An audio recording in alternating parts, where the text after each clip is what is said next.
This episode of the Party Loaded podcast is proudly sponsored by Audible.com. Check out their awesome catalogue of audiobooks with over 180,000 titles to choose from. And be sure to grab a free audiobook on us and support the show by visiting audibletrial.com/endgame. Let's party.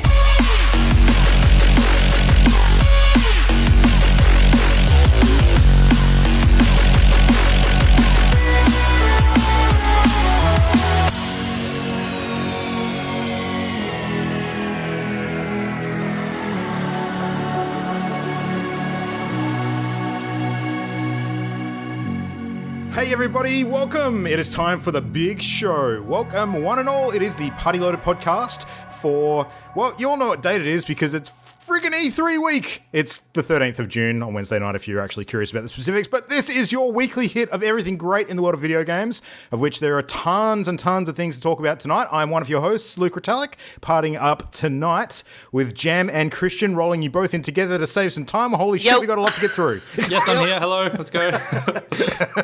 Okay, so this week in gaming. Well, actually, just before we lead into that, I just want to ask you all, like, have you kept up with everything that's been happening over these mad last few days? Not quite. Not quite? Pretty much. Feeling Nearly there. good? Yep. Yeah. There was sacrifices were made, but they were, well chosen. Right, yeah, fair enough. Anyone done any epic late night sort of stay-ups to watch particular things? Or Just Hell no. Nintendo. I did the Nintendo stay up and even stuck around afterwards for their Treehouse Live, a bunch of that. Yep. Whoa. It was worth it. Yeah, absolutely. Absolutely worth it. All right, well, we do want to cover a couple of things before we get stuck into E3. Now, just as an overall note, the way that our show this week is going to work is that it's actually a two-parter. So we're going to be covering absolutely every major part of E3 that we possibly can. It's going to take us a little while to get through every big conference there was and sort of cover them and go through all of our notes and thoughts. But we're going to split it in two. So if you're listening to this, don't worry, you're in the right spot. This is part one. So we're going to be doing episode 132 pretty much immediately after this, which we'll be posting the same week within 24 hours of this part. So once you're done with this one, if the second part's not out yet, it won't be too far away. And next week we're having a rest, so we'll be back in 2 weeks, basically. So you get two episodes this week and nothing next week. So we're front loading like a motherfucker because we want to talk about all cool games. So. But yeah, cool games before E3 started. Jam, you played a couple. So what did you actually get in before all the madness began? Last weekend, I tried out the PUBG Sniper event. I really enjoyed it. I thought it was amusing after you talked about like how much you had a distaste for the silence event of a couple of weeks ago and that you'd prefer a sniper one, and then all of a sudden they announced a sniper one. I know, it was still, the zoning was still quite tight, although it worked. It worked. The cool thing was you dropped with the same sniper rifle that everyone else had and a ghillie suit. Oh, they did and do you that. tended to be on a grassy, well, there were grassy parts of the map, so you could just sink to the grass, and you were very difficult to see, and it was fun. Like I didn't contribute a lot in kills, but I also didn't get killed very much because I was just being super patient and stealthy. So I did okay, and then went back to some normal PUBG after, and did all right, did pretty well. Had a game the other day where I actually did some good bits and pieces. Fax and we were the last two left on our team, and we took out another 4-man team together. Nice. So that, kicked That's butt. always super satisfying. Yeah. And then the other game I played on the weekend was more Stonehearth, which I spoke about last week. It's so cute. I finally understand what I'm doing. And we had a pretty epic run on the weekend where we pretty much got from start to end game stuff, considering it's pre-alpha. It was a lot of fun. It was more stable. They're already patching in more stability. And looking forward to seeing where it goes now that I understand how I can optimize my little villager people to not goof around and not leave food rotting on the ground. So when you say disappear. pre-alpha, do you mean pre-release alpha, or it's actually not even alpha yet? What do we? It's the version we're playing is the dev version. It's super unstable. Oh, well, I say super unstable. There's zero promises for stability because it's very, very early. But that's where multiplayer released first. Okay. So that's been rolled out to alpha, I think, but we're still on the dev version. I find that shocking given that it's actually been on Steam for a while now. Like they're still in that early stages of development. That's All I know odd. is I had fun. Yeah, that's It was fair enough. cool. I did also see that there was a announcement of an upcoming rabbit clan, which got Mimo all excited. Yeah, adorable looking. Funny. Well, that's cool. Yeah, that's what I played. Yeah. Nice. Well, I've been playing a bit of Vampire, but I'm going to talk about that in the next episode because I really need to sink my teeth into, pardon the pun, a bit more of that before I can talk to it. And Christian's been busy watching E3 stuff. I know that for a fact. So, yeah, no time to play games when we're watching games. Am I right? Right. Yeah. All right. Well, we do have one bit of non-E3 news just to hit on tonight before we get right stuck in, because there's something that happened during the week which is pretty important in the grand scheme of things. So this bit of news centers on Valve. I mean, as we know, Valve's had a bit of controversy in recent months and, probably years, to be fair, around their policies of content policing and what they've sort of censored and blocked and what they haven't, and the consistency or lack thereof of some of those decisions that they've made and the controversy that it kind of creates. So, I mean, just recently, I think we were talking about the censorship of a lot of anime sort of booby games and that kind of thing being in the news and kind of Valve's response to that. But it seems that they've come up with a new policy of addressing all of the recent controversy. And basically that policy is that they've decided that they're just going to let everything through. So the floodgates are open. They've decided that the right approach is to allow absolutely everything onto the Steam store and basically let the public sort it out by curating their own content. Everything's legal. legal. They obviously draw the line. They mention in there clearly if anything's illegal, they'll pull it off. So absolutely, or So if they it has see it to as be outright legal. trolling. Yeah, Does it also have to pass classification boards? yes, Okay, then I'm all for it. because Don't tell me what I can and can't play or purchase. Let me decide for myself. they've said in there that they're still going to abide by like countries like regulations and stuff. So Good. yeah. I think that's the right choice then. I'm for it. I'm for it too. Yeah, it's interesting. Like I can see both sides of it. I think generally speaking, I'm for it as well for the reasons that you stated, because I think that, I mean, a really good example that I heard during the week is it's almost like when you go to an art gallery, and if you were going through an art gallery and certain parts of the gallery were basically curtained off and you weren't allowed in there because they thought that it might be a bit too risque, wouldn't you be a bit pissed off that you couldn't actually see the art and judge for yourself? I know I would be. Yep. Yeah. They used to do that. Like they used to have a part of Pompeii cordoned off in Italy because it was too risque. Yeah. So yeah, that's the kind of thing that's frustrating. But the concern that I have, and I think that we're seeing a bit of this happening at the moment with some of the absolute bullshit that's been coming out of the mass media about Fortnite in particular. Just today, there was stuff doing the rounds about the Today Show in Australia actually had a big segment on Fortnite on, which is sort of like a morning program, where without any actual like significant research themselves, they've basically formed this opinion that video games obviously contribute to violence. They got a quack psychologist on to basically support that opinion, who clearly didn't know what the fuck she was talking about, because every sort of bit of research that you could possibly Google on it says pretty much the exact opposite. And they did this massive puff piece on it, and of course the people who aren't involved in the industry or know any better, because this is what's being fed to them, will just get that perception of the video games industry, and that basically gives everybody a bit of a bad name. Now, the reason why I bring that up is because I kind of see that as a risk linked to certain content being available on Steam without it being sort of managed in any way. Because as a whole, like, people who are into video gaming understand what's stupid and what's not, and what is good and what's not. And they can curate their own feeds. But Grandma Ethel, who's trying to buy games for little Johnny, or is only seeing the video games world through little Johnny's eyes, or what she hears from other parents or grandparents she speaks to, she's gonna, as a result of some of the shit getting through the net, get a really, really negative view of what's out there. And as a result, little Johnny's experience is gonna suffer for that, because she won't let him play games because she'll be But scared that's of it. an entirely different matter. That's misrepresentation in the media and Guardians not making informed decisions. That's got nothing to do with Steam. No, I I know, don't but think the way to fix that is to back down. And like, these games are still going to exist even if they're not on Steam. And little Johnny, if his Steam account has his birthday on, he won't be able to see these games because there'll be mature content. So. True. I mean, and to be clear, I actually agree with exactly what you guys are saying. I'm just putting the devil's advocate sort of point of view forward. Because the opposite view is kind of around the, the image of the industry actually matters a great deal. And I think particularly when it comes to PC gaming, because a lot of what happens in the PC gaming space actually quite strongly informs what ends up sort of leaking through to the console market. So yeah, but it's the same as any media. You get shit movies, you get shit TV shows, you get rubbish books. Yep. Deal with it. Yep. And I really like what they say specifically in the statement. Valve says that like there's going to be games that you don't think should exist. Like there's going to be games that offend the crap out of you, and like just basically accept that, and it's like I think that's avoid a them good way to and have a good return policy. Yeah. If it's been misrepresented or if it hasn't given you a fair idea of what it is, you can return it. Yeah, that's a good point, actually. And it's a bit different to, picking up a movie and within a couple of hours realizing there's something in that really offends you. Like in a game, you could have invested like 10, 20 hours in it before you hit something that is really, really something you are not okay with. So if you can still refund it after the fact because of that kind of policy being in place, then that's good. I think that's an important thing to have. But yeah, it all comes down to the tools. Like Steam as a platform, I think, it's very, very easy for games to get lost in the shuffle because there's so much stuff on there, and it can be quite hard to manage it at times, like to block things from your view. And I would hate for the tools to not be good enough to do that and have a result where you end up blocking content for yourself that you didn't mean to, because that's a shit result as well.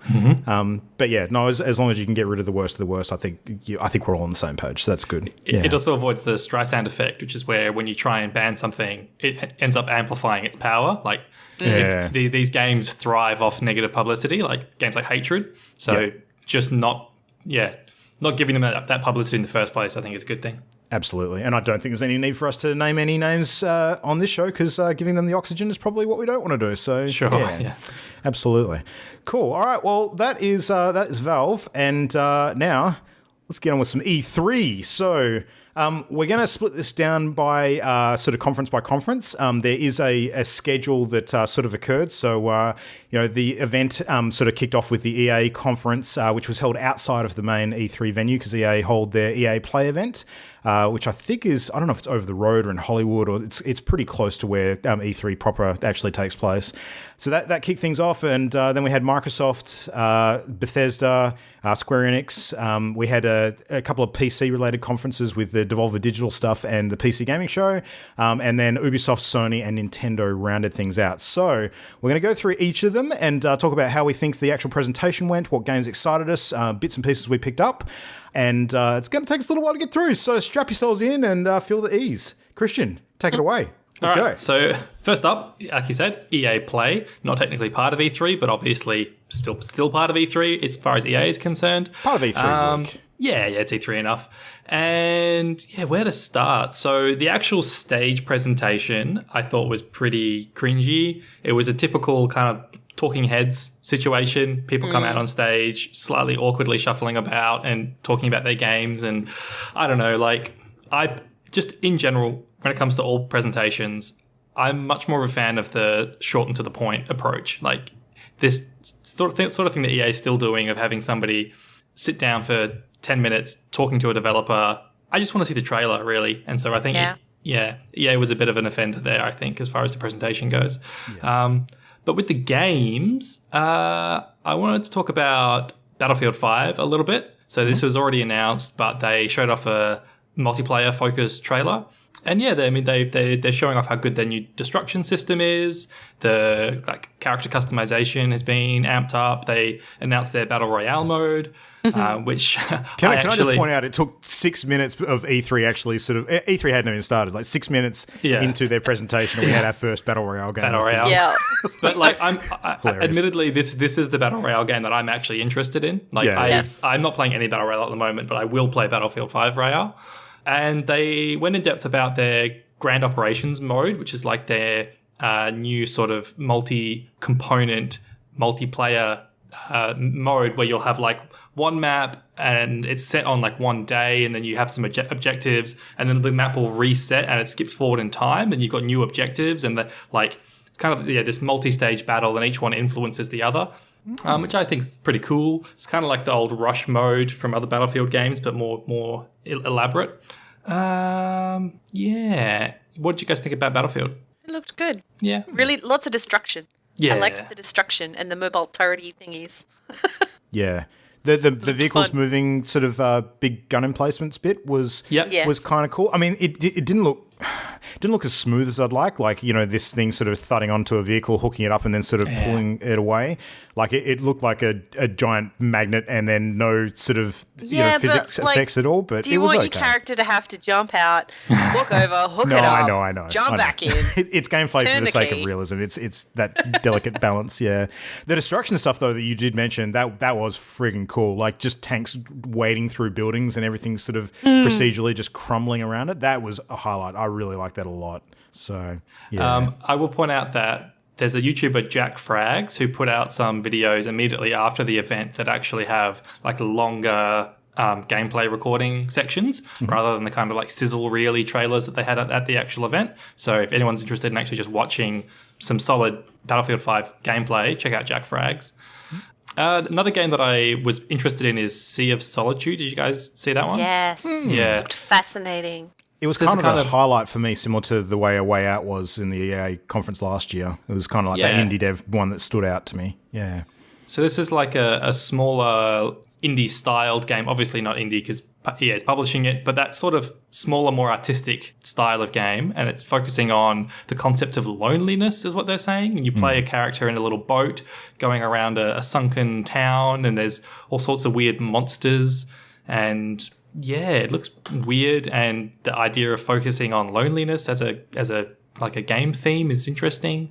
So yeah. The main she character spoke herself. about it. Yeah, She was so passionate.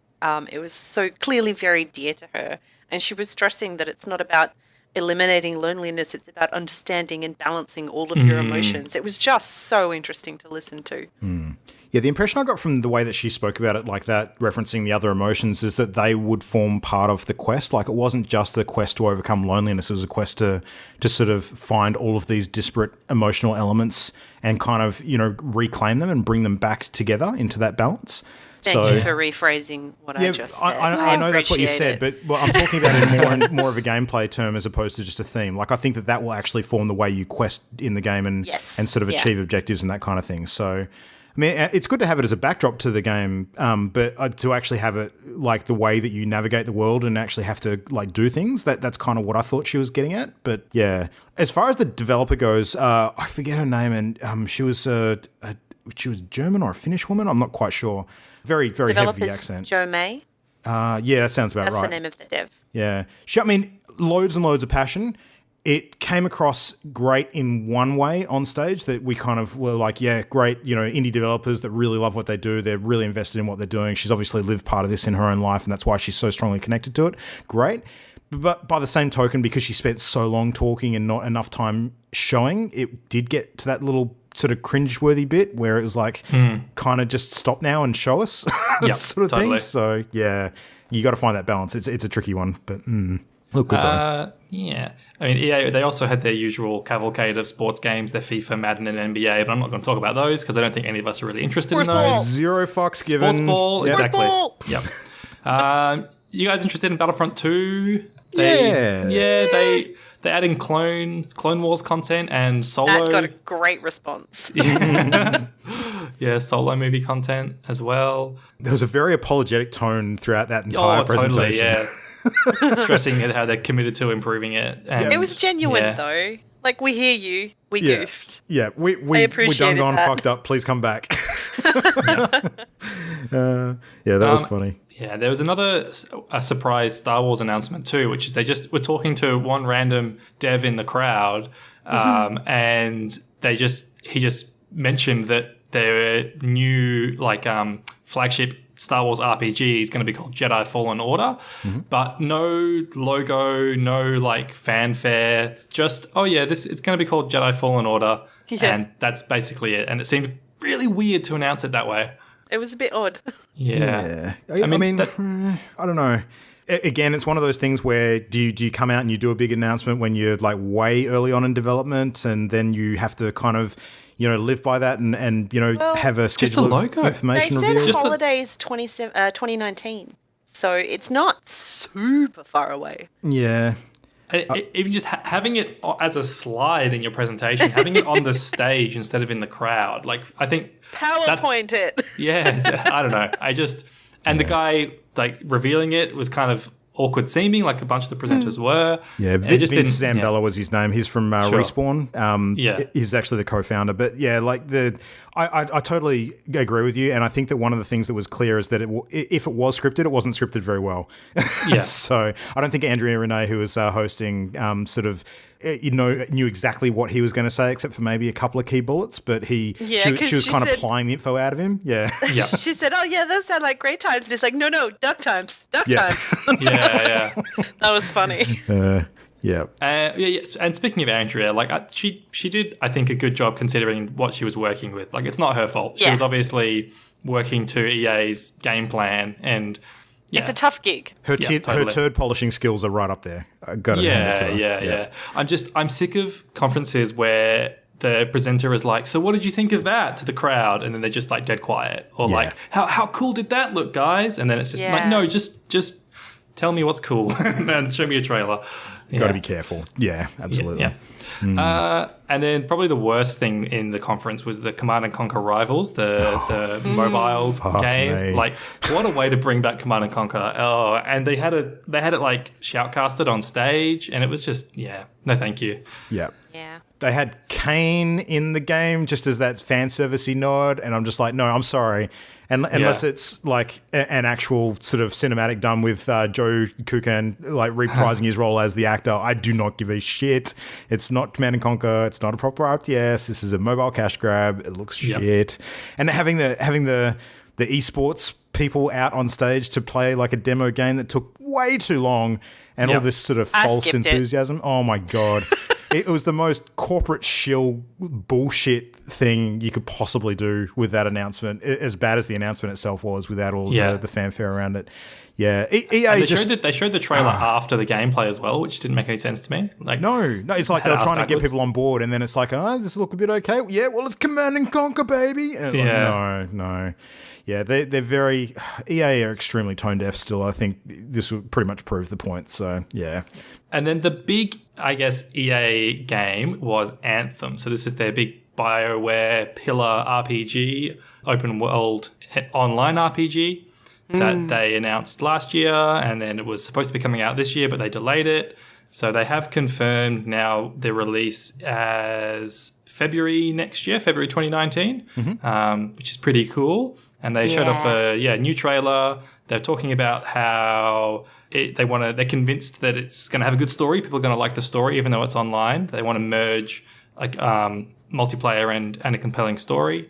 They showed off the classes. There's the 4 different classes for your javelin. Pretty templatey. You know, you've got the big tough one, the one that has more magic-y powers, stealthy one. So kind of cut from a similar mold as Destiny there. No loot boxes, no gameplay-related microtransactions. So the only microtransactions will be cosmetic, which is pretty cool. On that topic, did you find it amusing how many times throughout the entire presentation EA actually had to make a point to say no loot boxes, no microtransactions? Yeah. But didn't someone point out, was it Battlefield? Oh, one of them, in some of their like press release materials, they said no loot boxes, but they're going to get some kind of weekly something drop. I don't know. I think they're going to try and step around and, dress the wolf as a sheep somewhere. The language that I'm hearing used a lot now to kind of back this approach up is there's no buying for advantage is kind of what I've heard said a few times. Or buying without being certain of what you're getting. Yeah, blind buying That's or buying the for other, advantage. concern. But but no, Anthem's looking so impressive and pretty.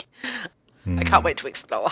I'm mixed on Anthem. I think that it definitely does look pretty, and I'm definitely going to buy it because I'm a sucker. But I'm still waiting to hear more about the system. So they didn't talk about what like the progression system is, what the quest system actually sort of looks like. They focused more on the minute by minute gameplay. Like, this is what shooting looks like. This is what exploration looks like.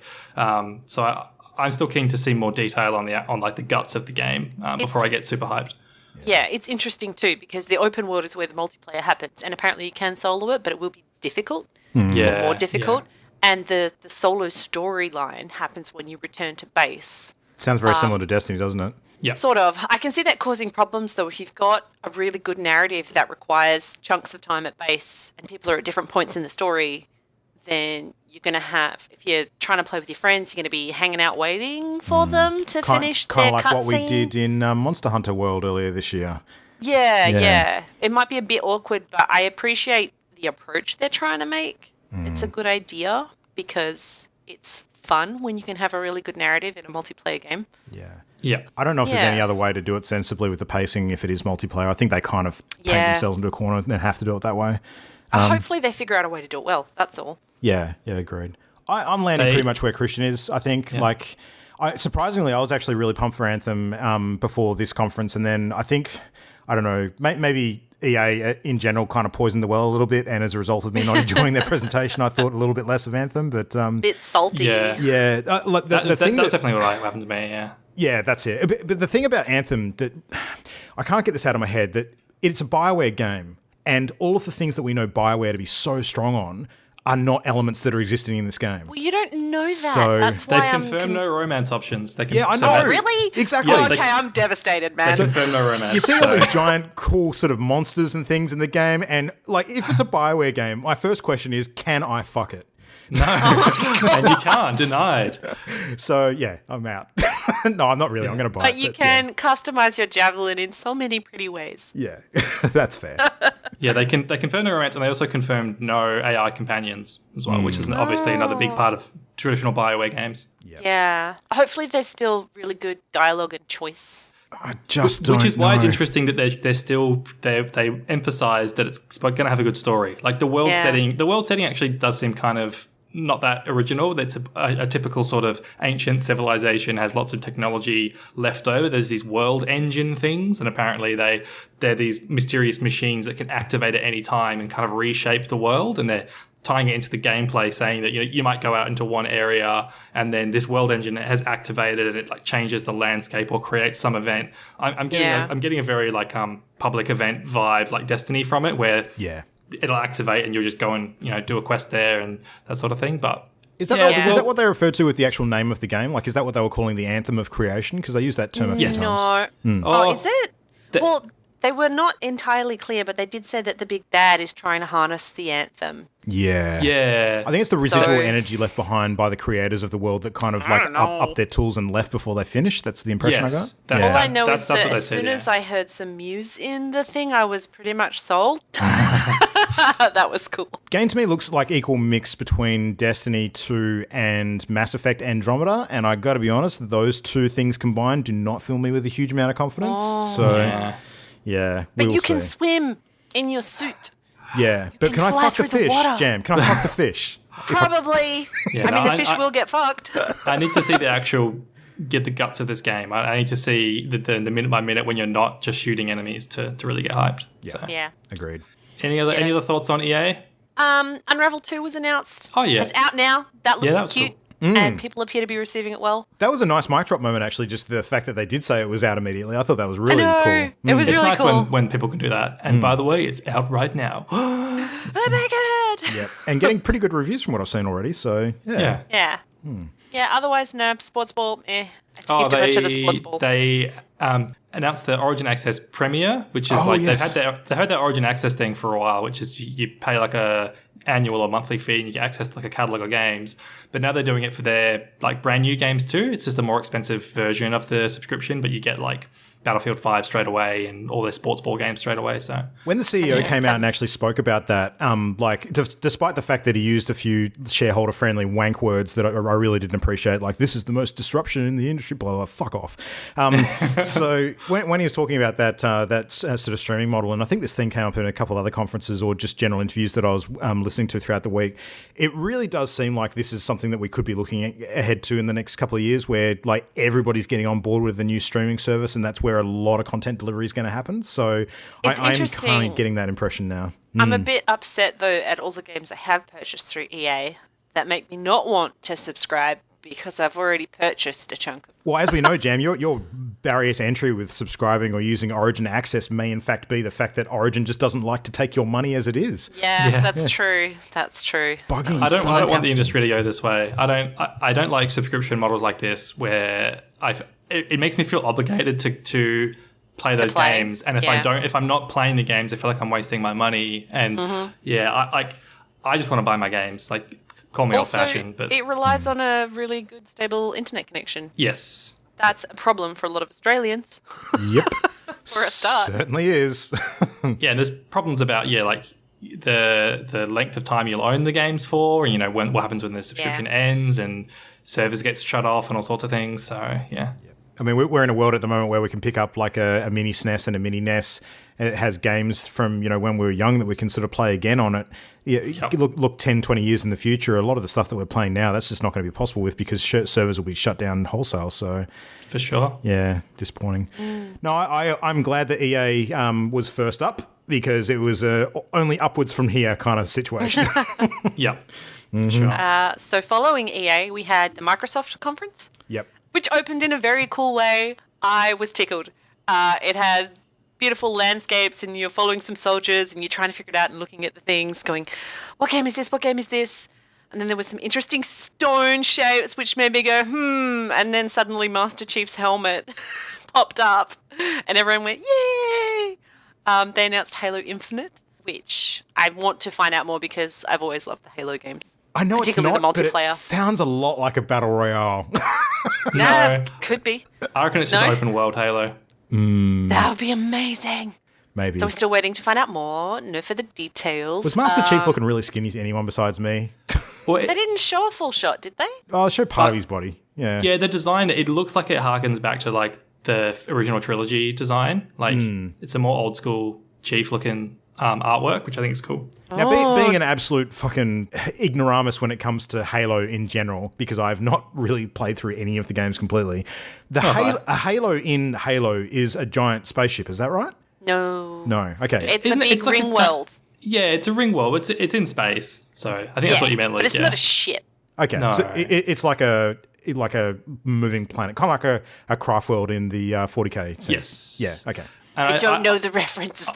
I haven't played Halos either, but isn't the actual Halo world supposed to be a reservation of some kind as well? It's like a way of some ancient man. alien race preserved something. Oh, it's like a Sort Noah's of. Ark sort I of can't situation. remember the lore. I don't remember. Every Halo fan is just tearing their hair out right now. So Yeah. we're I probably know, not talking about it. sorry. But the beautiful thing is because they're ring worlds, like when you're playing the game, you're running along, you look up and the planet is like curving above you. Like it's a fascinating concept and it's beautiful to see on screen and in game. I like it. I'm keen for more. They showed more footage for Ori and the Will of the Wisps. We got me excited. And I think Luke immediately harassed Mimo about how her progress was. Excuse me, I did not do anything Well, of sorry, the sort. was it next day? No, it was not. She brought it up first. I didn't say shit. Don't worry, Mimo. I'll harass him back. It looks gorgeous. It looks as gorgeous as the first. There was not a lot of gameplay. Oh, no, they showed some moves. They showed some new moves, didn't they? There was quite a bit, actually. Like there was They had like a sword and a zappy thing. Yeah, more sort of device-looking sort of aids. Yeah, And I don't he know whether tunneled that's through going to be a something. permanent upgrade for you as you play through that game, or whether they're going to be sort of level or area specific. Probably, if it's similar to the first, it'll probably be the staged upgrade things. Yeah. Then you have to go back and revisit the areas that had, the obstacle that you can now overcome. But just delightful. The soundtrack sounds as exquisite as the first. I'm very excited.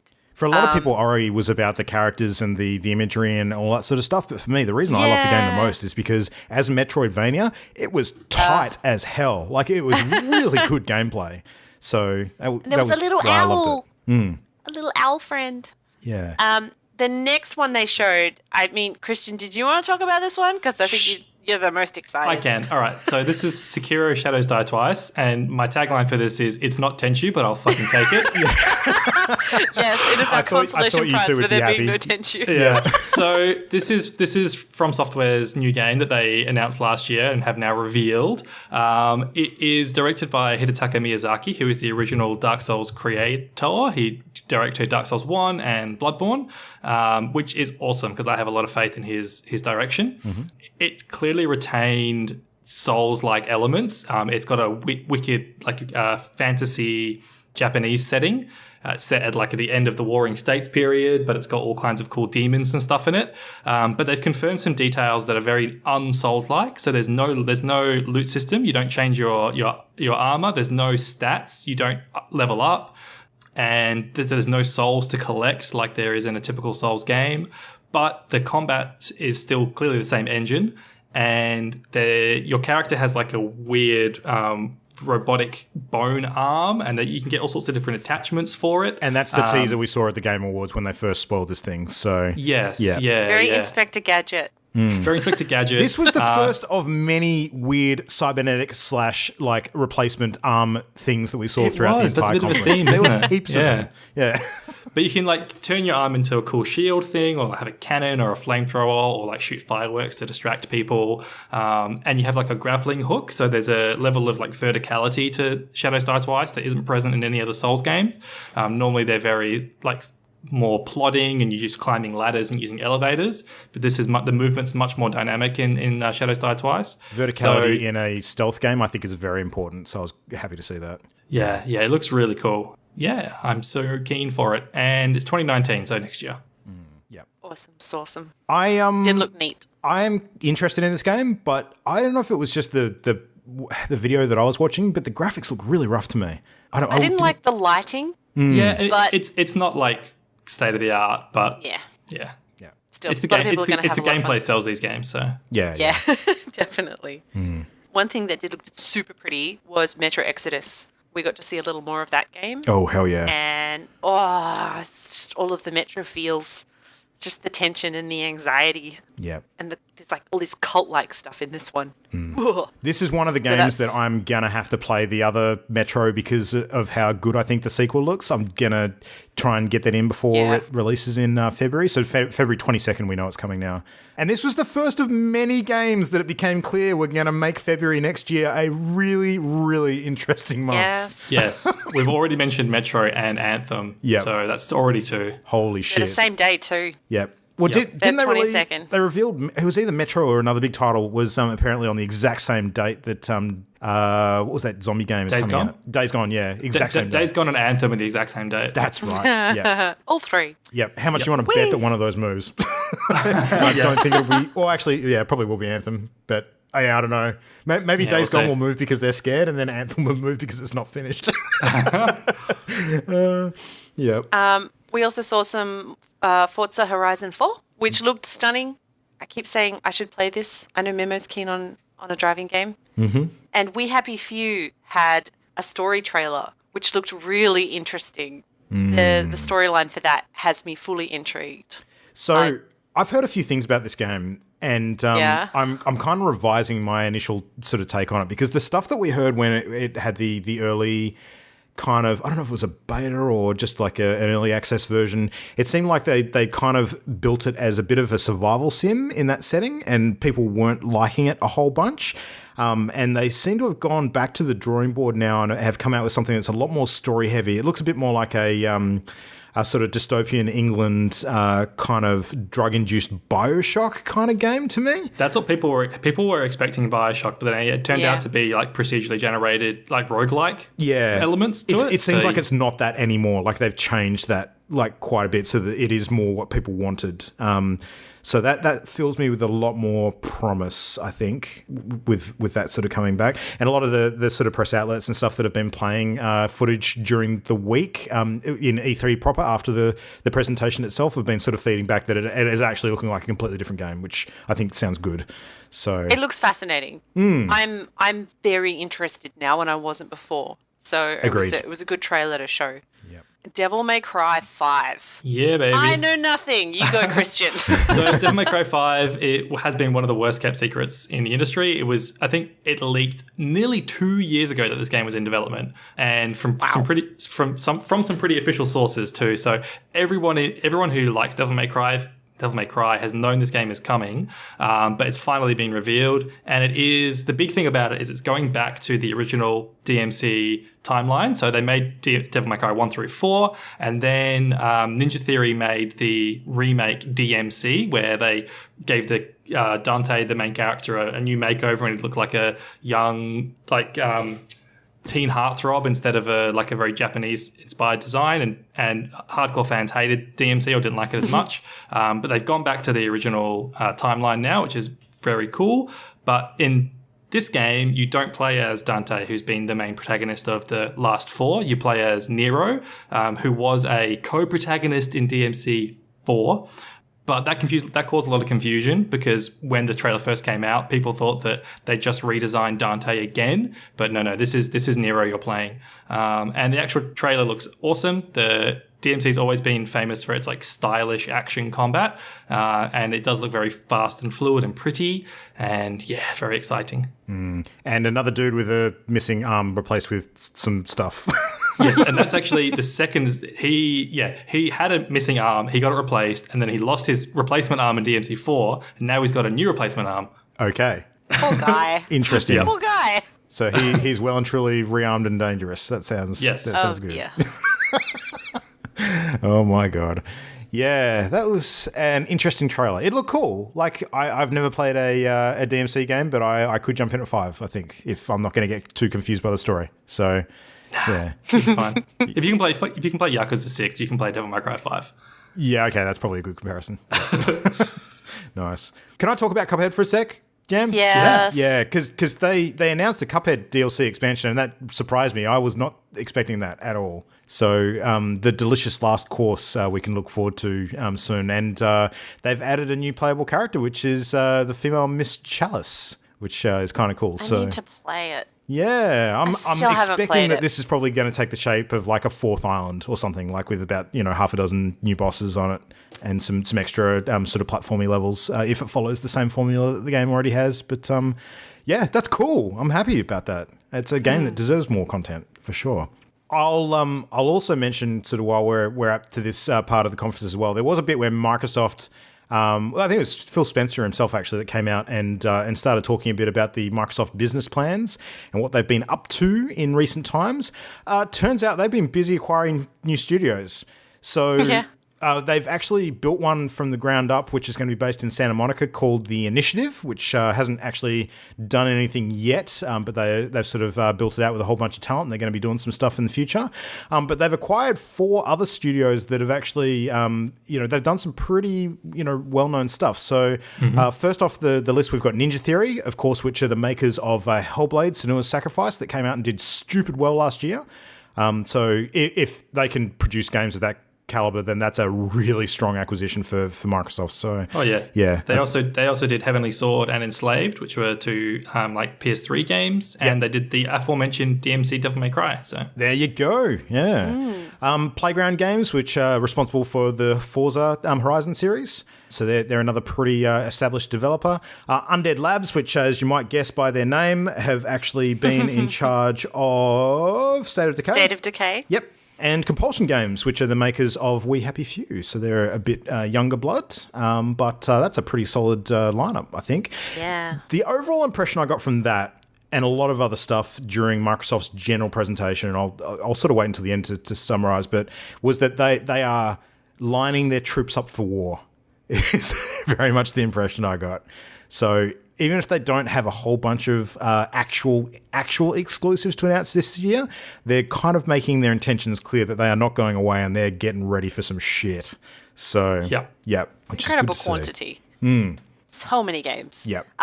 One of the weird ones, though, that caught my eye, Jump Force. Yeah. I was not expecting a fighter with, like, a bunch of mixed anime. It had Naruto and One Piece and Dragon Ball, but then there was like Death Note at the end. Yeah. Because It was the most bizarre thing. It's called Jump Force because Shonen Jump is the publisher of all of these things, which is it's all of the Shonen Jump animes all lumped into a multiverse bash 'em up game. Which The is, bizarrest thing. I was just stunned. I don't know if I agree with the inclusion of the Death Note characters. Ryuk and Light, not fighters. So maybe it'll work into the story somehow. Yeah, maybe they just manipulate everyone else. Yeah. I mean, how are you going to win a match? You're basically just going to flip off screen and open up your notebook and write their names down and kill everybody. I won. Surprise. Yeah. It was me again. Exactly.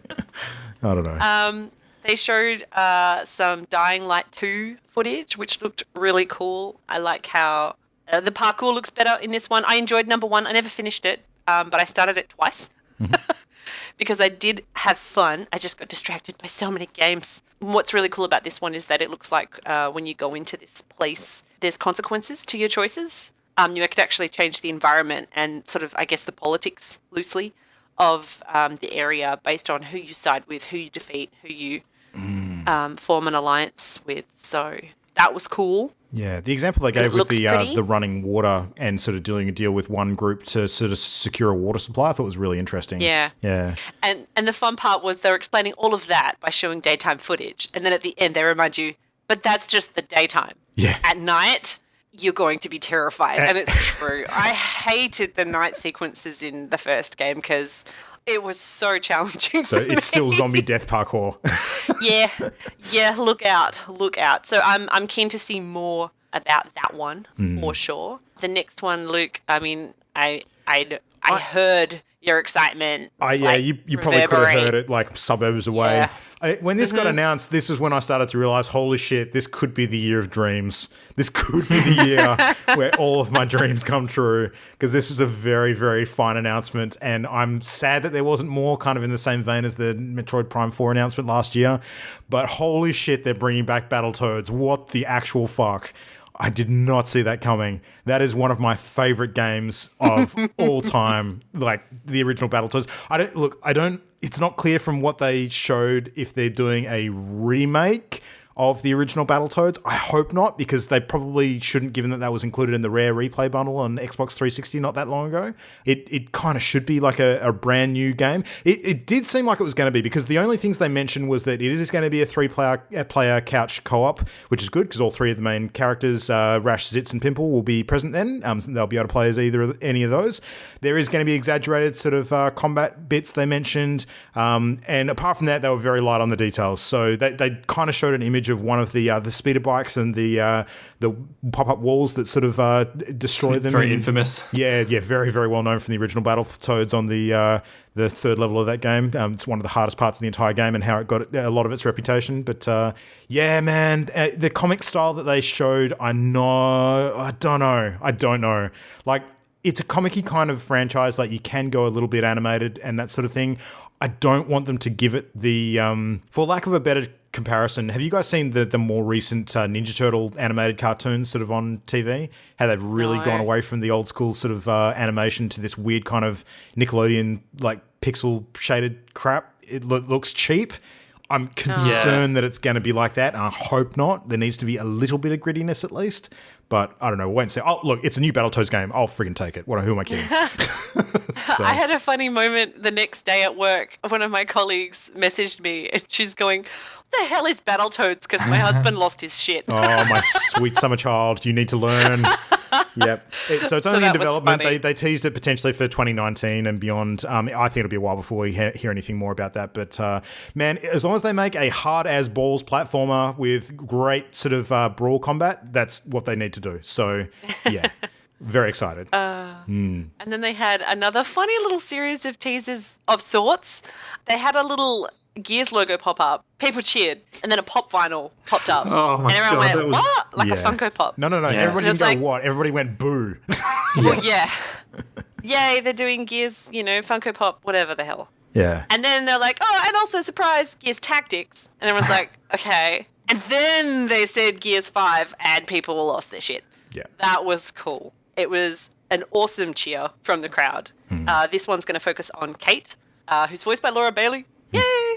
Critters. And it looked cool. It looked really interesting. I've not played much of the Gears franchise. I think I've played like 1.5, and I don't remember a lot. Have any of you played them? I played 1 to 3 because an ex-girlfriend was convinced that they were the greatest games ever and wanted me to love them. So we played them over like 2 weeks, and I didn't like them very much, I have to say. Yeah. I liked the multiplayer. I don't remember the story very well. I'm halfway through 4 because it was the first game that I picked up on my Xbox One. I haven't finished it yet because Doom came out, and at the point that Doom releases, fuck Gears. But I do need to get back. Actually, that being said, I need to get back to it because I was enjoying it quite a bit. I thought it was a very solid game. I just, had a lot of other stuff on my plate at the time. So the story elements were winning me over. I really did like that. So yeah. The way I see Gears is that they were like, they pioneered the third-person cover-based shooter sort of genre, like originally. But then there were so many clones, and that type of game became so popular that by the time I got around to it, I think the magic had worn off a bit. So I don't know, if they introduce some cool new mechanics or systems in Gears of War 5, then yeah, I'll maybe pick it up. But yeah. Fun fact, We'll see. the Gears of War board game, really good game. If you ever get a chance to play it, check cool. it out. Yeah. Neat. And then my highlight, everyone's highlight, what just everyone was yours? waiting for. Cyberpunk 2077. Yep. We got to see some footage. What did you guys think? I jizzed in my pants. It was too much. 5 years built up. It looks good. I love the grittiness of the environment. It looks so brutal. good. Yeah. Yeah. And there were all these Perfect. people whinging about, I guess, the daytime What? I saw online because there was so much daylight footage. So Like, what? there's nighttime too, guys. It's fine. If you don't like the daytime, you can just wait in game until it's nighttime if you want to get the, neon lights bullshit in your face. All of the awesomeness pollutants that have is probably ripped Cyberpunk. away the ozone layer and made the sunshine deadly as hell anyway. So I mean, it's not like suddenly there's no sunlight Yeah. in the world. Well, but yeah. it was just a taste. There's still not a lot of information, but it's looking good. It just looks. I want to explore it. Did you see that in you the guys hear, like, trailer? They hid some stuff in the trailer. Yeah, that was so cool. All the text or the codes. Yeah. Which one are you talking about? the codes, I'd yeah. heard about the codes. Did you hear about the text? No. They hid an entire FAQ in the trailer. Oh no, I did hear about that. Yeah, that was wicked. Yeah. Yeah. It's fantastic. That's And so they confirmed through the hidden text that there's going to be no DRM on PC because they're known for that. That they had a big explanation about this, where the game is at and why they took so long to show it, and how they started working on it after Witcher 3 and their DLC policy, how it's going to be like Witcher 3 where there's going to be no microtransactions, that sort of thing. Wow. That's amazing. Yeah, it was cool. And free codes for Witcher 3 And free codes for Witcher 3 hidden in it, which is in the awesome. trailer. If you were one of That's the first hilarious. people to notice that and claim the code, how much of a superhero would you have felt like? Yeah. That's such a cyberpunk thing to do, though. It is so on brand. I love it. I love it, love it, love it. It's Good, awesome. it's good. I want to see a lot more, but I just really like how it looks like a dog-eat-dog world. It looks like surviving is going to be rough. Yeah. So I was going to say there was an article doing the rounds today on Kotaku that was expressing concerns about the rating board situation in Australia when this game sort of goes through to get rated. Oh, Because right. They've confirmed full frontal nudity. well, it's not so much that. The issue that they're concerned about, because it happened recently with We Happy Few, is the the drug drug use. use? Yeah. Yeah. Right. Because in the cyberpunk setting, particularly the original roleplay game, which this is based on, the drug use for advantage is a big theme of that game. So, yeah. I wonder if that actually caused problems with the rating board. I don't think it's an issue if it gets rated at the highest rating possible, like an MA or an R or whatever the highest level is in Australia. I forget. I think it's MA. But if that actually prevents it from being available here, completely, I can't see CD Projekt not trying to do some work to turn that around. Yeah. It'll be fine. One thing they can do is if you give the drug a sufficiently fantastical name, that usually gets through. That's what Bethesda did with Fallout 3. They renamed some of the drugs in Australia. Yeah. But so that didn't seem to work for We Happy Few. And there's no... Theirs was it's called not- Bliss, though. That's not really that weird a Yeah. name. Yeah, and it's I don't know. not I don't know a the deal with benefit that. too. The whole game sounds like it's about people being oppressed through, mandatory drug junk. It's not a good thing. The Oh, whole yeah, message totally. is that it's bad. But this I is think like that the speaks to Today the Show doing a pump inconsistency piece on of the rating. Fortnite being bad for video game violence. People who are actually in positions So odd. to narrate this content don't actually look beyond the surface and realize what it's actually trying to say. So Yeah. they just look at what's on the top layer and they can't be bothered looking any deeper. So Hopefully we will know more soon. But that was a nice way to wrap up the Microsoft conference. There was a lot of quantity, a lot of games I haven't spoken about. One more thing on Cyberpunk, if I can. Did you guys Yes, see yes. that it's first person? I did not. Hadn't They've, noticed. they've confirmed it's first person RPG. It's not third person. Wow, Ooh. that is interesting. And multiple Very- choices Yeah, it's a of bit different. protagonists as well, from what I saw. So your Oh, appearance yes, and it's gender a and all that sort of complete, stuff. complete custom character. Yeah, Sweet. that's And awesome. they've talked about how you'll have an apartment that has all of your clothing and everything that'll all show up, all the stuff you collect through the game, Sweet. and you'll be able to get progressively swankier apartments, and your clothing will have because the stat system is pulled directly from the tabletop game, so it's got like strength, dex, all that sort of thing. But one of the stats is like coolness, and so like the clothes that you wear will have different like coolness factors, and you're able to like, get into certain places if you're wearing like swanky enough clothes. That sort of thing. I'm gonna spend all my time in the wardrobe. I love this so much. It sounds like the greatest game on the planet. It really does.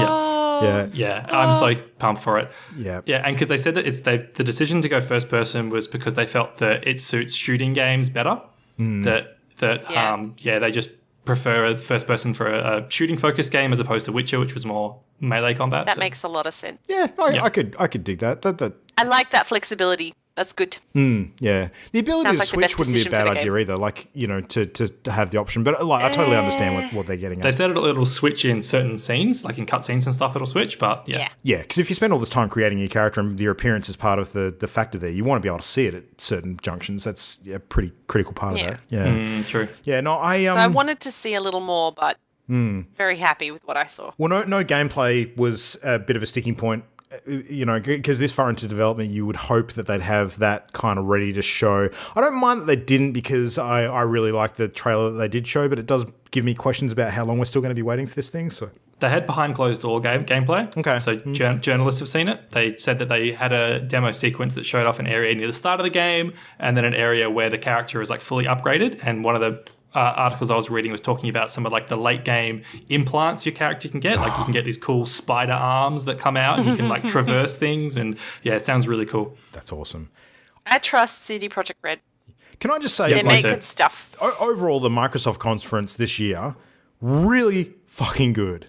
Like, pretty good. Awesome. Probably the best conference I've seen them have in many, many years, if not ever. I think they absolutely came out like that. They knew that they didn't have a lot of sort of, you know, games in their library at the moment, you know, on the immediate horizon, and they knew that was the public opinion. So what do? They come out with a list of 50 really, really cool looking games, and sure, they were very, very fast and loose with the terminology around what was exclusive and what wasn't. And I think that, which is very little, frankly. Yeah, but I mean, most of the stuff you can play on other platforms, but you know, it being associated with the Microsoft name is still important. But they did what they could with what they had, and the messaging they were sending around the studio acquisitions, and you know, the fact that they came out at the end and sort of said, yes, we're working on the next generation of Xboxes. They mentioned plural, which I thought was very interesting. Like, they know that they're not in the lead right now. They're getting beaten 2-1 by Sony, but when comes time for the next generation launch, they are going to be fucking ready. They're getting ready for war. And I'm really impressed with what they pulled together for this. I did not expect them to come out as strong as they did, and they did a really good job. So I think their presentation was fantastic, and their business strategies seem really, really smart. But I do think that, like, looking through the list of games, there isn't a single Xbox exclusive on there that I'm keen to pick up. Every single game that I'm keen for, Sekiro, Metro, Devil May Cry, all of them, Cyberpunk, they're all multi-platform, which is But if they didn't do a great job trying to like divert your attention away from that. Yeah. That they did. Yeah, it was an interesting one. All right, well, let's kick into Bethesda then. This was one of my most anticipated presentations for the entire week, and got off to a pretty high energy start. Let's kick into talking about some Rage 2. So they opened up with a live music performance from Andrew WK, who actually is doing the lead title sort of soundtrack for Rage. Very high energy, kind of punky rocky kind of song. A little bit awkward because a lot of the sort of video cut shots to the audience sort of went to people who really weren't sort of getting into the energy and weren't bopping along. There was a couple towards the end, but it was a little bit awkward the way they sort of did that. I don't criticize them for their choice in doing that, because I think it was a really strong opening for their presentation and a good one to kind of start getting people psyched up. It was just a shame that they kind of cut to the wrong people at the wrong times and didn't kind of illustrate that really well. So, yeah. But, Rage 2, lots of footage shown, lots of gameplay footage shown, really well sort of mixed together to show a whole bunch of different abilities and areas, and a whole bunch of vehicular combat and some of the story elements. What did you guys think? What did Rage 2 do for you? I liked the Walmart Canada jab. Oh, yes. That was funny. Thanks to our partners at Walmart Canada, who are known for their low prices and ability to keep it secret. I cheered out loud when they said that. Did you see there was a whole bunch of people at E3 throughout the entire week wearing Walmart Canada shirts? This is like the new meme. Oh, really? Yeah. Oh, I missed it. So funny. That's great. Oh, my God. Yeah. I was impressed. Yeah. But Yeah, me too. I'm not sold yet. I guess that's where I'm at. I'm sold by the shooting, by the actual gameplay and that it's id Software, but I'm still turned off a bit by the attempts at humor. Like, it doesn't jive with me. Like the talking head. Yeah, when that cuts the talking head, I was just like, just come on, just show me the game. I don't find that funny. Like, I don't know. I'm gonna get it because the gameplay looks super solid, but I hope that humor is not too like in your face. Christian, you're dead inside. I thought it was hilarious. No, there are other funnier games that were talked about this year. Rage 2 is not doing it for me. Yeah, no, I get it. I get it. Look, I'm sold. Just give it to me. Give it to me now. I'm ready for this game. It looks great. I want to drive around and shoot people and destroy vehicles and all the fun stuff that thing looks like it does. So yeah, I'm all in. Rage looks great. So it's going to be out spring 2019 by the look of it. So not any firm dates just yet, but not too far off. Still falls within the usual Bethesda strategy of only showing stuff at E3 that's kind of within the next calendar year and not too far off. So that was good. Which gives me a lot of hope for the next reveal because holy shit, the Year of Dreams continues. Do you remember how I described this last week when we did the show? And I said to you, if they did this is how the reveal is going to look. It's gonna, and I could have actually directed this shot for shot and come up with the exact same thing that they did. The only thing that was missing was the voiceover to introduce, and they called him the Doom Slayer, and sort of do the intro like that. I was like, holy shit, Doom is back. Oh my God. I'm so happy right now. Yeah, so wasn't called Doom 2 specifically. It was labeled Doom Eternal. Doom Guy's back, the Doom Slayer. He is going to be fucking up demons as they come to Earth, baby. So hell on Earth is happening. Yep. Absolutely, yeah. I'm so psyched for this. I was so happy to see it. Yeah. It's one of my total dream games like you, Luke, and I'm so happy. Yep. So they're going to do the full reveal at QuakeCon later in the year, which makes total sense. I think that'll be a good time for them to do a good sort of bit of footage on that game. That's how they revealed the original Doom, if I remember correctly. So they'll be able to show some gameplay there, show what's actually going on. The footage so far showed a shitload of new demons. They did mention there's going to be about twice as many as in the first game, which makes me very happy. No idea on the story. Who gives a shit? It doesn't matter. That's not what it's about. It's Music relevant. was Don't get me awesome. wrong. Yeah, and that was the one thing that clinched it for me. You could see immediately, and this was confirmed by a follow-up tweet from the man himself. Mick Gordon's back doing the soundtrack. I could not be happier. Yeah. So yeah, man, just I love seeing some of the missing demons from the first game make an appearance. So you had the Arachnotrons in there and the Pain Elementals. So it's nice to see that they're filling out all the missing spots from the original games in this one, and then adding a whole bunch more. So you can't see this, but I'm going to be doing this for a lot of Bethesda's conference. I'm clutching my hands out in front of me, like Stephen Colbert style. Just give it to me now. That's what I want. Yeah. All right. So leading on from that, we had they did a bit of an update for Prey, which was impressive because I didn't actually expect any content for that game. After its release sort of last year, I thought they were kind of done with it, but no. Quite a bit, as it turns out. So there's a big update coming out for Prey as of like right now, where they've actually given some additional sort of difficulty settings for the game. There's a new game plus mode I think they mentioned, and a few different ways to play it. They're adding a little bit further on into the year. I don't think they confirmed dates, but there's 2 new modes being added. One called Moon Crash. Now, Moon Crash is, for all intents and purposes, like an expansion DLC, which basically adds a new area where you actually sort of crash land on the moon, hence the name. And it's a survival sort of simulation where you actually have to go out and try and escape from the moon. But every time you fail, it resets you and it's procedurally generated and you have to try again. Now, I don't think the terrain is procedurally generated. It might just be some of the pickups and the enemies and that kind of stuff. But it very much did look like a survival challenge with a bunch of combat included, but like strategy and puzzle solving stuff as well. So, well, they showed them encountering a room for the second time and suddenly everything was on fire. Yeah. So it's like environmental and all sorts of just weirdness shifting up on you. Look great. Which is a cool idea. Yep. I'm a huge fan of this. There's a select pocket of people that really loved Prey. Like it generally did okay in terms of the public appeal and the reviews and stuff. It didn't sort of blow the doors off, most places. But the people who like Prey like it a lot. I'm one of those people. I thought it was a fantastic game. I'm ecstatic to see new stuff coming out for it. I think it's definitely worth extra attention. And this makes me really happy. Another thing that's coming for it sort of later in the year, they mentioned they're bringing out a mode called Typhon Hunter, which for all intents and purposes is prop hunt in Prey. And when you've got an alien species called the Typhons that actually like to disguise themselves as everyday objects and then jump out at your face, prop hunt with jump scares sounds like a really good idea to me. I want to play this so bad. Do you know what the clincher is, Jam? They're making it available in VR. Oh shit, yes. Oh, God. Imagine if we got Imogen playing that. No, she would poop her pants. There's not even a question. I think she would be out. Memo. She would nope the shit out of that. So, man, that sounds great. Like, that's one of the best elements of the game, and they're really sort of crafting it into something that plays to its strengths. I think it's a great move. I'm a huge fan of that announcement. So, yeah.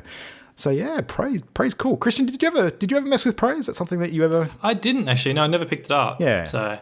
Well, if you my takeaway was that their actual stage presentation was pretty cringy with the sticky post-it note and stuff. I was like, oh. Yeah. Well, if you haven't played the game, you might not understand the relevance of that, because that's like a lot of the scientists on base actually put post-it notes on all of the stuff in their workshops to sort of note that it's not a mimic. So that kind of played into that. But I agree, the way they did it was cringy. But I don't think they sold it. No, it was no good. It actually did make me think that a very easy cosplay at PAX might just be to do the post-it note, not a mimic thing. That would be a good cheat thing. But no. If you want to play it, you should borrow my disc. I'll lend that to you sometime. It's a good game. Cool. All right, so moving on, sort of few announcements around Quake Champions. Still not a lot there. Some Elder Scrolls Legends stuff. Yeah, I did find it amusing that they led off the talk about Elder Scrolls Legends saying how good it was, and then turned around and said, so we've completely redesigned the game from the ground up. It's like, obviously not that confident about how good it was then, are you chaps?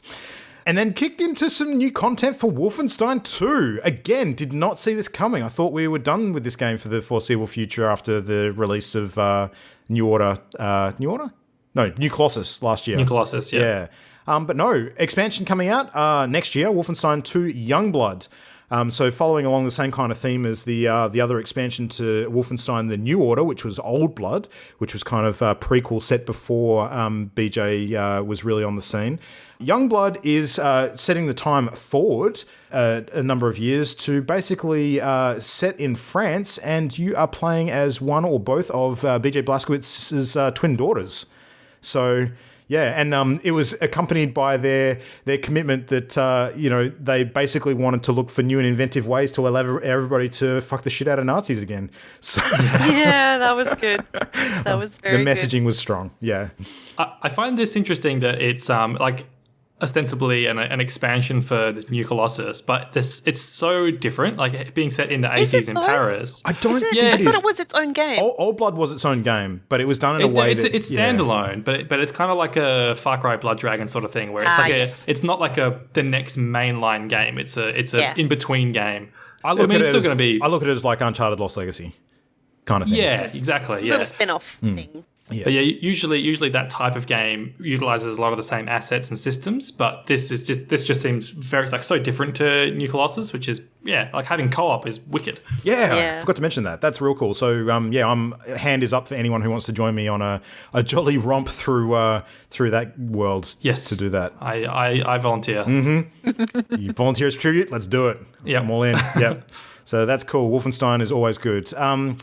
Elder Scrolls getting a mobile game. So Elder Scrolls Blades, again, big surprise. People got very excited about a new Elder Scrolls sort of announcement. And when it was revealed it was a mobile game, people lost a bit of their excitement until they actually looked at it and thought, this actually looks pretty damn cool. So...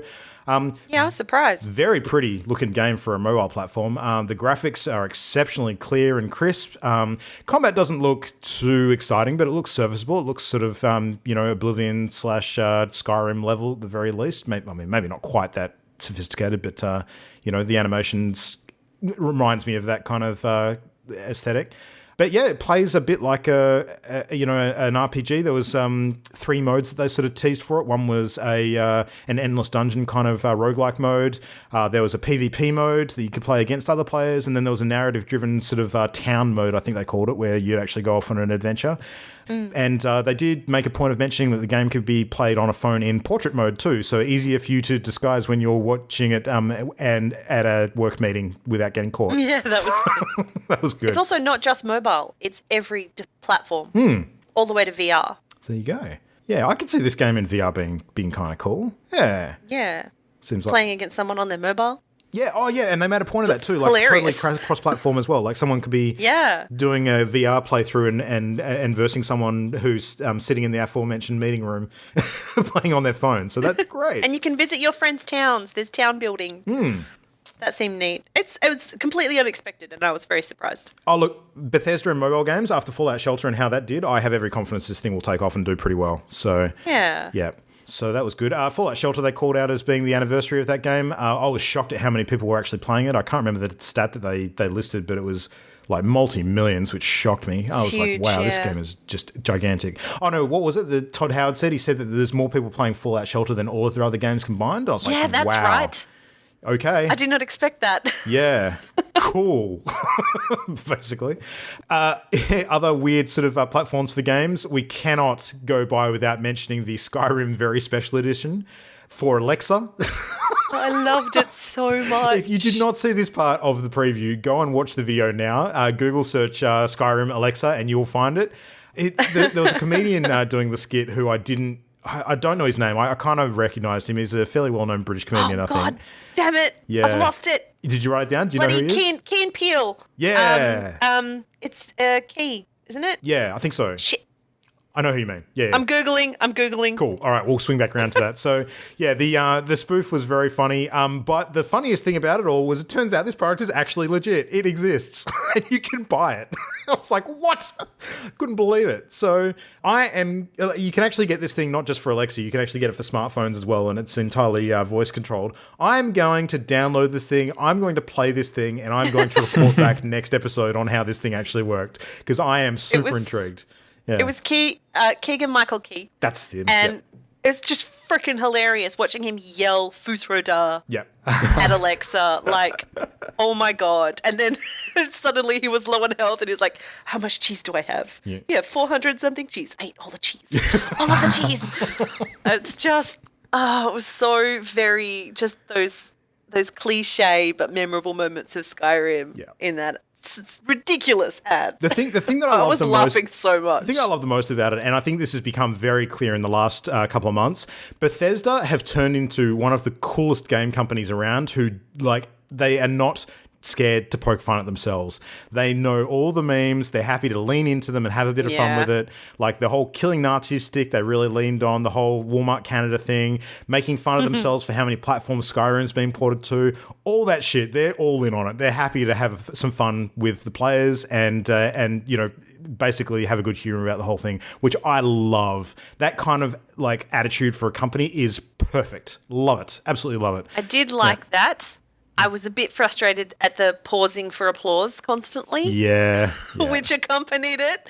But yeah, it was very amusing. Yeah, that's it. Little bit of awkwardness. Like generally speaking, whenever Pete Hines and Todd Howard were on stage, everything went really smoothly because those guys can just command an audience with no effort. Todd Howard's fantastic. Yeah. Both really good. Definitely. And Todd Howard handled most of the later stuff of the conference, which is where we now get into chatting a little bit about Fallout 76. So, Christian, I'm going to throw to you for this one first because I'm curious to see what you think of this. Yeah. Fallout 76. I think that this game is enticing and I'm definitely going to pick it up, but I don't know. I think it's probably more Jam's game than my game. When they confirmed after the conference that there's no NPCs in the game except for robots, because at first they were saying that you can still play it solo and there's going to be quests. So I was like, okay, maybe it'll still have the heart of a Fallout, modern Fallout game that I like. But the fact that there's no NPCs at all, ooh. It can't though. It's the first vault to open. It makes sense. It all works. Everyone needs to stop complaining. Okay, I mean, in game, thematically it works, but whether or not Yeah. that makes it an enjoyable game for me. No, but so the emphasis on working together or against other people and building a base with your mates, and then the fun thing of being able to steal access codes to nuclear silos and actually nuke your enemies' bases is pretty fun. Luke and I are already going to race to nuke each other. Yeah, this was a conversation that was It's- inevitable. Like everyone immediately calling out, Jam and Luke are going to play this game, and it's going to be a race to see who First nukes thing each other I first. said, Yeah. The first thing I said is I'm going to be poodling around the wasteland, exploring every nook and cranny for fun and going, oh, look, a coin. And then the world is going to go white. And Luke is going to be cackling and pissing himself over the comms. And I'll be like, oh, shit. So I have to race him for it. Well, they said that decided the map is 4 preemptive. times as big as Fallout 4. Yeah. Yeah. So that's pretty huge. So it might be a while until Luke finds you. but- Fallout 4 is a know. big game. Yeah. It's rumoured, though, that you can see the people on your map and where they are. Ah. People are concerned that's going to lead to griefing, but apparently there's going to be Yeah. a mechanic in place that prevents repeated griefing. Yeah, they said that they're still trying to nail down Yeah. the griefing prevention. Yeah. Well, the And they're instances, not even sure how many people. The word right now is 24, but that's a number they're still yeah. playing with and which is super considering. low considering the map size. Well, I don't know. It works seems similar to in But I GTA like it. Online. I like it. Yeah. Yeah. It's interesting. And West Virginia just looks gorgeous. Yeah. And the music. But the second they showed the multiplayer with some of the big band music from previous games, I started ringing out. I was just like, yes, I'm in heaven. Give it to me now. I'm doing Real-time the VATS hand is movement again. strange. Give it to me. Yeah. I'm all there with you, Jam. I am so excited about this game. This is one of my highlights of the entire week. I could not be more hyped for Fallout 76, and I think in particular because we've played games like this before, like 7 Days to Die being a key one that comes to Yep. mind. I think that we are going to lose our souls to this game when it arrives. Yep. I am very, We have very a excited. group. Yeah. A group in our circle who are already committed to this. So we just need to make sure we all get it on the same platform Yeah. so that we can, I guess, build together and die together. I don't know. It's going to be PC for me for sure. Yeah. Oh, this is I definitely. think we'll definitely. probably end up on PC. I'll play it on PC unless it comes out on another platform first, and then I'll buy it on both. It's pretty much that. So Yeah, probably me too. yeah, But it's interesting, the whole idea that, I mean, they've been thinking for a while about having every person that you interact with be an actual player. It can only work for the first vault that opens. And it's brilliant. I just hope, like Kristen's concerns, that they create enough mechanics that work with that theme Yeah. so that you're not disadvantaged, like you said. But I think it's possible. To elaborate on my concern, I guess it's that I don't want this game just to be run around, get resources, build a base, and shoot other people. Like, I want to know Yeah. what else you're doing in the game. Yeah. I get the And impression Fallout's that had some I think pretty they're epic committing to this stories. for the long haul, though. Like, I think this is something they'll actually build on. And if it reaches a situation like a lot of the other sort of games as a service products where they realize that players are really wanting for more things to do, they'll put more things in the game for you to do. Like, it really does seem like this is something that they want to, like, they've done very, very well with Elder Scrolls Online. And considering that that's up to 13 million players now, which I think that's got to be more than WoW now. Like, I'm positive that's more than WoW. And a big part of that will be because it's multi-platform, I'm sure, whereas WoW is just PC. But that really sort of speaks to their ability to run a persistent world like this and do it well with constant content updates and things to keep you going. So if... I mean, that's an MMO. That's got full quest systems. Like, this game, does this the game have any game's- quests? Well, we don't know. I think it can still with the robots. I think Yeah. they'll play a key part. And the machines, I guess the computer systems left behind that you'll be accessing to find the truth. I don't think you which need is a huge part of all of the other games. You don't need traditional quest givers to like have a quest system. Like, I think they can No. break away from that and find other inventive ways to do it. So And will there be mutants still? yeah, there are. They No. showed Like some. the people who didn't get to... Yeah. Well, there's So- no super mutants. There shouldn't be super mutants. No, Oh, no? there's creatures for No, sure. they- Yeah. Yeah, super mutants come about 150 years later in the Oh, timeline. okay. Right. Yes. So yeah, the robots will, I guess, fuel the questing plus, I guess, exploration of what was left behind. Yeah. I probably need to watch more of the material they put out. I didn't actually... Have they put out like a bunch of videos about this, or was it just what they had on the conference? There was lots of gameplay at various things during the week. Like I think there'll be a few sites out there that have done some extra sort of playthroughs of stuff. But I mean, this thing's not too far away. I think it was what was the date they mentioned? It's November. Yeah, November 14th. They're going to have a beta beforehand, which they actually had a really fun name for the beta. What was it? The Break Everything test. Break it early test application. That's right. It's like that's great. Because, sometimes in the past, their games have been a little buggy. Yeah, and again, Bethesda's hilarious. attitude to just giving themselves shit for having buggy games. Again, perfect. I love their attitude. So funny. Yeah. And there's a photo mode, guys. Oh, is there? I didn't hear There's that. a photo mode. Did you miss that? Yeah, I missed that. Yes, there's a photo mode. Okay. With people posing and That's good. All right. I'm gonna play the shit out of this. Yeah, I think Mimo's going to be in for this one too. Yep. Photo mode. She's sold. Yep, she's gone. Cool. All right. Well, anyway, we could talk about Fallout 76 all night, but we've got a lot of other stuff. A couple of other things before Bethesda wrapped up. We did see a very, very short tease for their complete new IP. First one in 25 years, they mentioned, which is the sci-fi Starfield, which we've heard a little bit about, but not a lot of info on that yet. So just a very short tease on that. It was mentioned that that's the next big game they're working on. But there was another one after that they are working on, and then they showed a very, very short tease with virtually nothing in it whatsoever that they are currently working on Elder Scrolls 6. So that got people very excited. And I think that the only reason they showed that was basically as the shut the hell up, yes, it's coming tactic. So, they had to divert from their usual only showing what we're working on in the next, for release in the next year. Yep. And they did say that they specifically said Elder Scrolls 6 after Starfield. Yep. Because they said this is the game after that. So and it's they a specifically ways said off. it's a next generation game, they said as well. Starfield could be too. So who knows what that means? Yes. Yeah. 2023. Well, hopefully it's not like that far off for Starfield because, I mean, that means that if we're looking at the next console generation being maybe 3 years away, then that's kind of a while to wait for the next big Bethesda title. So 2020. I'm picking Starfield for 2020 and Elder Scrolls 6 for 2022. That's putting my nickel down. That seems fair. Cool. All right. Well, that's pretty much Bethesda. I was very impressed with Bethesda. I think technically the way they did their presentation was not quite as smooth as Microsoft. So I'd probably score them slightly lower than Microsoft on the actual show quality. But in terms of the actual games they showed, I was all in. Yep. They win. Yeah, pretty much. So that was good. All right. Well, anyway, we've gotten to the point now where we're going to take a quick break and wrap this episode up. But as this is a two-parter, we'll be right back very shortly to chat about our friends over at Squeenix, some Devolver Digital PC stuff, Ubisoft, Sony, and of course the big Mr. Nintendo. So we'll see you back very shortly. But for now, see you later. Bye-bye. The Party Loaded podcast is a Channel Endgame production. For this and more great gaming content, bookmark channelendgame.com.